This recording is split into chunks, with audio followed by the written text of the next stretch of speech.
Hello friends, তো আমি এখন ব্লগ শেষ করছি সন্ধ্যে 6টায়। তো কেএম শর্টস ব্লগ চ্যানেল সবাইকে ওয়েলকাম। তো আমরা হচ্ছে আজকে ভালো আছি, আমি খুব ভালো আছি। তো ভাবলাম তোমার সাথে শেয়ার করি। তো ঠান্ডার সময় বুঝতে পারছো, তো খাবার দাবার বানানো আমি এখন, ঠিক আছে। তো আমি এখন চলে এসেছি রান্নাঘরে। তো এই দেখো এরিয়া, ঠিক আছে। তো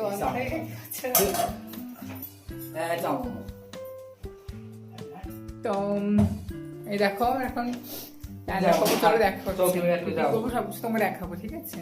চলো ব্লগটা দেখতে থাকো। জন্য দেখো আমি এখন আলু ভাজছি, আলু ভাজার পর তারপরে ফুলকপিটা ভাজবো, ঠিক আছে। তাহলে ভিডিওটা দেখতে থাকো, তোমরা কন্টিনিউ করো। তো আমরা এখন রান্নায় ব্যস্ত, এই যে ওই যে একটা হাসি, ঠিক আছে। হাই করে দাও, ঠিক আছে। চলো দেখো ভিডিওটা, ঠিক আছে। তো এখন ফোনে যাচ্ছে না কিছু, তো আমি এখানে ব্লগটা স্টার্ট মানে অফ করছি। দেখো নেক্সট ব্লগে, তো বলতে পারছি না কিছু, ওই জন্য দেখা গেলে এখন নেক্সট ব্লগে।